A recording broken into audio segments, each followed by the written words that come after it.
Vamos falar agora sobre as consequências das mudanças climáticas, porque foi divulgado nesta manhã o maior relatório dos últimos anos sobre esse assunto. O documento do IPCC, que é aquele órgão ligado à ONU que acompanha as questões climáticas, deixa claro que o homem tem papel central na crise climática e alerta que, sem reduções imediatas na emissão de gases de efeito estufa, o aumento da temperatura no mundo vai ter consequências irreversíveis. Vamos lá para Londres falar com a Cecília Malan, que hoje está no escritório da Globo em Londres. Cecília, bom dia. Bom dia, Júlia. Bom dia a todos. Estamos de volta. Essa redação volta a nos acolher depois de quase 1 ano e meio de trabalho remoto. Eu só queria explicar por que meus colegas ainda estão de máscara. O uso não é mais obrigatório em lugares fechados aqui na Inglaterra, mas nós optamos por essa segurança extra porque ainda não sabemos os efeitos completos do relaxamento das últimas restrições. Eu só tiro a máscara aqui dentro quando entro ao vivo e coloco de volta logo depois. Bom, vamos falar das descobertas desse relatório do painel intergovernamental sobre mudanças climáticas da ONU, o IPCC. É o mais atualizado estudo científico sobre aquecimento global desde 2013. Mais de 14 mil artigos científicos produzidos nos últimos anos foram consultados, o que permitiu um raio-x muito mais claro do clima, passado, presente e futuro. Os alertas são severos. As mudanças no clima da Terra acontecem em todas as regiões e em todo o sistema climático. Muitas são sem precedentes em milhares, se não centenas de milhares de anos, e algumas serão irreversíveis ao longo de centenas a milhares de anos, como o aumento contínuo do nível do mar. O documento mostra que os últimos 5 anos foram os mais quentes já registrados desde 1850. A temperatura da superfície global ficou quase 1,1 grau mais alta na década entre 2011 e 2020 do que no período de 1850 a 1900.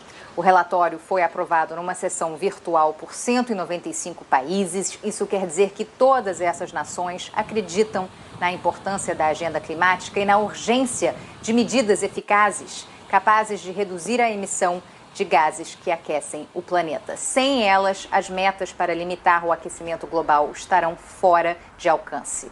O relatório ainda reforça o papel inequívoco e indiscutível dos humanos nessa crise ambiental e mostra que a temperatura do planeta vai continuar aumentando até o meio do século. A nossa única chance é reduzir muito e de forma sustentada agora as emissões de gases agravadores do efeito estufa para começar a desacelerar o problema nas décadas seguintes. Concluindo, eventos extremos que antes ocorriam uma vez a cada 100 anos, agora podem acontecer todos os anos, mais ondas de calor, estações quentes mais longas e menos temporada de frio, chuvas e secas mais intensas, inundações costeiras. Os impactos disso tudo são profundos nos ecossistemas e nas vidas de quem tanto depende deles. Júlia, todo esse conhecimento científico vai servir para alimentar as discussões da Cúpula do Clima, COP26, que acontece aqui no Reino Unido em novembro. Legal, Cecília, muito obrigada. Já que a gente está nesse assunto, vamos convidar aqui para uma conversa nossa a Thelma Krug, que é vice-presidente do IPCC, que é o painel intergovernamental sobre mudanças climáticas da ONU. Professora Thelma, obrigada pela sua presença aqui, agradeço muito. Vou começar perguntando para a senhora o que você destaca como ponto principal do novo relatório divulgado hoje. Júlia, bom dia a você, bom dia a todos que estão nos ouvindo. Então, são vários pontos, né, Júlia? Acho que vale a pena a gente reforçar que esse relatório é um dos relatórios desse ciclo do IPCC, que começou em 2015 e termina em 2022. Né? 2 outros relatórios vão vir, que tratam mais da parte de impactos da mudança do clima e o que se pode fazer para reduzir as emissões ou melhorar os sumidouros, como, por exemplo, o papel das florestas e tudo mais. Esses relatórios vão sair em fevereiro e março do ano que vem. Então, esse relatório ele trata basicamente da ciência física da mudança do clima. Então, ele analisa a questão dos gases de efeito estufa. Bom, respondendo à sua pergunta, a cada avaliação do IPCC, são avaliadas nessa avaliação foram mais de 14 mil artigos científicos, porque o IPCC ele não faz a pesquisa em si, mas ele avalia as publicações científicas de todo o mundo e vê a concordância entre essas publicações e dá um grau de concordância, dá uma probabilidade associada a cada um de seus resultados. Então, por exemplo, nesse específico relatório, eu acredito que essa questão de ser indiscutível que as atividades humanas estão causando a mudança do clima e que essa influência humana está tornando os eventos climáticos extremos, como essas ondas de calor, as fortes chuvas e as secas, então essa influência humana está tornando esses eventos mais frequentes, mais duradouros e mais intensos. E uma das conclusões também é de que alguns desses extremos verificados na última década, eles seriam extremamente inviáveis sem a influência humana no sistema climático. Então, essa questão da atribuição de mudanças que são observadas, neste caso particular nos extremos, ela é extremamente relevante e esse é um ponto que eu particularmente julgo extremamente relevante neste relatório.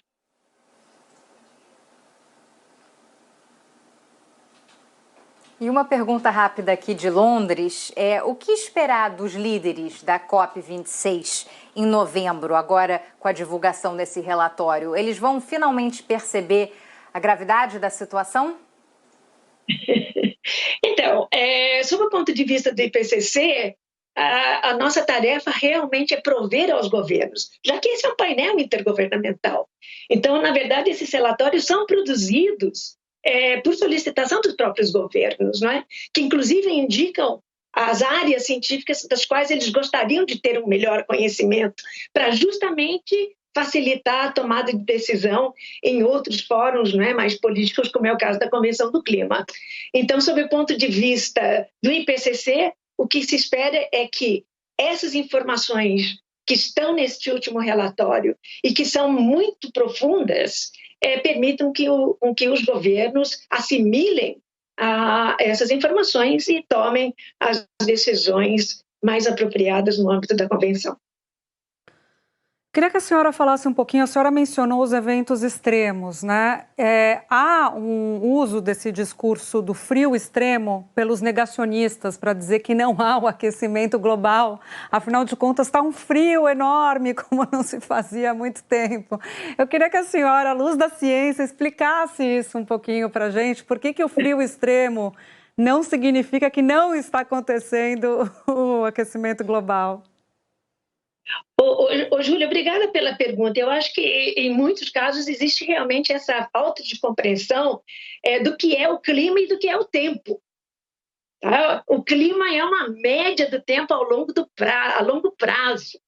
Então, anualmente, você tem flutuações enormes. Você pode ter anos muito quentes, anos muito frios, mas na média, ao longo de um período de tempo, e isto não implica que você mudasse a tendência, o comportamento da temperatura, por exemplo, média, ou da precipitação média. Então, não tem realmente nada a ver. Uma coisa é a questão do tempo, e a outra questão é a questão do clima. Então, o clima trabalha com séries longas de tempo para ver se você tem uma modificação na tendência dessas variáveis climáticas, como, por exemplo, temperatura, precipitação, ventos, aumento do nível do mar. Enfim, eu acho que essa diferenciação ela tem que ser feita e muita gente não entende isso.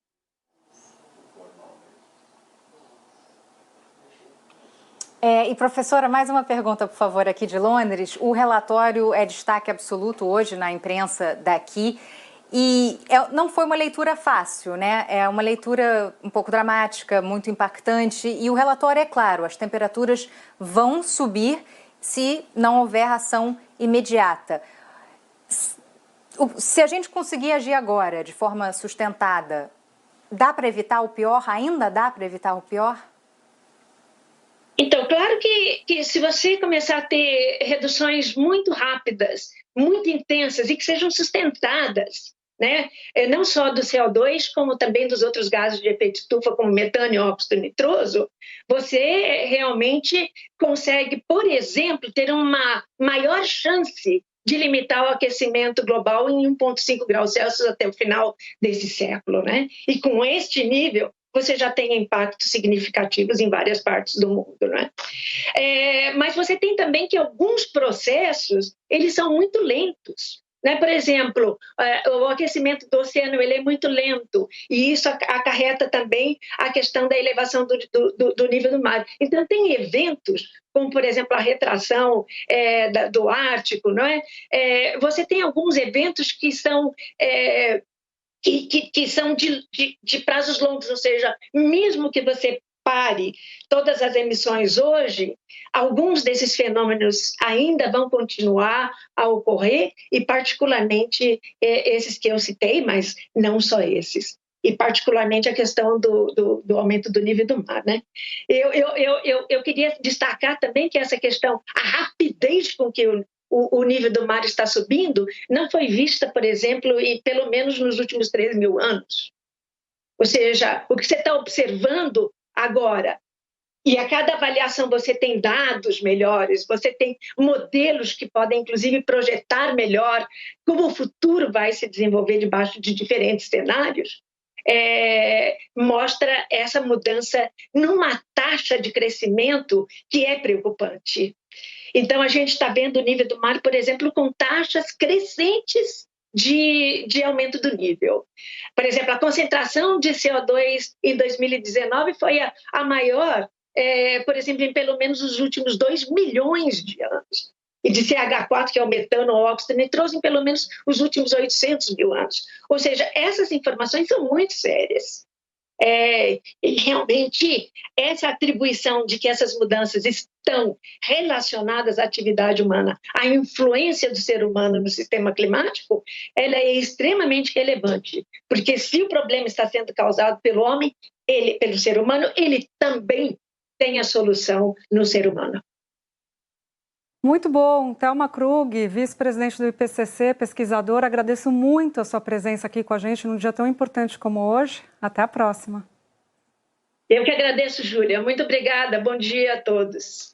Cecília, obrigada por participar dessa entrevista. Que venham outras de nós duas. Até a próxima.